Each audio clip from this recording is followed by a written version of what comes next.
All right. And there we go. Yeah. So here's a pretty dark statistic. Or I don't know about dark statistic, but it's pretty dark in my opinion.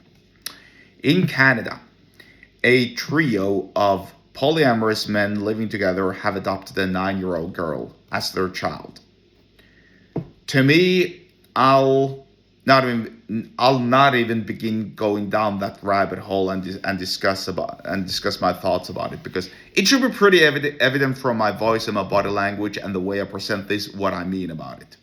But let's rather talk about the more important lesson here, that is persuasion. Because I dare suggest that even 10 to 15 years ago, this wasn't even the case.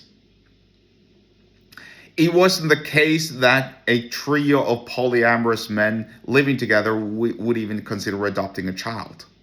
It just wasn't on the table. It wasn't anything that people would consider. And so, if it wasn't on the table 10 to 15 years ago, my personal opinion is that the very reason why this has happened is because of a certain mass movement online and in the news media and in society as a whole. In other words, these actions aren't the result of actions stemming from some biological need, because if this were a biological need truly, then this would have been happening 10 to 15 years ago. 10 to 15 years ago, people ate food and drank water. Why? Because it's a biological need. 10 to 15 years ago, a guy will go out and hit on a girl because it's a biological need, etc., etc. But this wouldn't have happened 10 to 15 years ago, simply because it wasn't anything that people considered. And I dare assert the notion that this is the result of propaganda and brainwashing and mainstream media going in a certain direction, which leads people to do these sorts of things. In other words, you can persuade people to do something that's, I want to say, counter to their nature.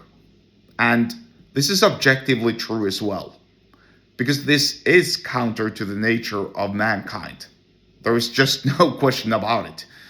You can feel free to dump on me and to criticize me and to call me all the names that you want, but this truly is counter to the evolution and to the progression of mankind. Objectively, that's just true. And so if that's objectively just true, then that means that this is the result of somebody being encouraged encouraged to do this from an external party.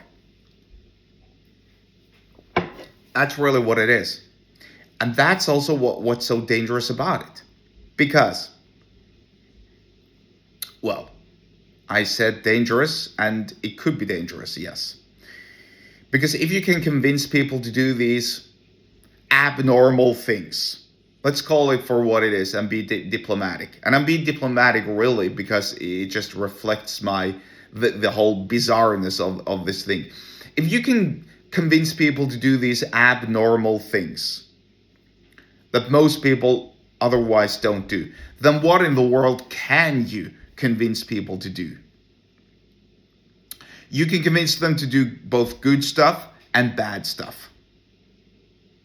And obviously, you should convince them to do good stuff only. Obviously, because that's what we're here for. You can persuade them to literally spend and invest money in just about everything. This actually reminds me of a different kind of related case, but a significantly better case. Some 50-year-old man, I believe it was, childless, wanted children, didn't have any partner. I don't know why. Probably couldn't work out women and so on. Actually had a daughter when he was 50 through surrogacy. And I think he paid several hundreds of thousands of dollars for it, which just proves my point. You can make, now, by all means, I'm absolutely pro people having more kids. And yeah, at his advanced stage, it's going to be a little tougher, but it's perfectly doable. Anyway, the whole point is this. Just like this trio of men probably invested a lot of money in their adoption, probably, I'm assuming, so did this man who had a child at age 50 invest a lot of money in his fatherhood. And so the point is really this: when the persuasion and the desire is strong enough, people will spend money on just about everything. And no, I'm not encouraging anything illegal or shady here. I'm just letting you know the raw cold hard facts. Let that be the persuasion lesson for this video. If you want to learn more about persuasion in sales and so on, then get subscribed to my email list. The link to do so is in the episode description, wherever you are watching it or listening to this.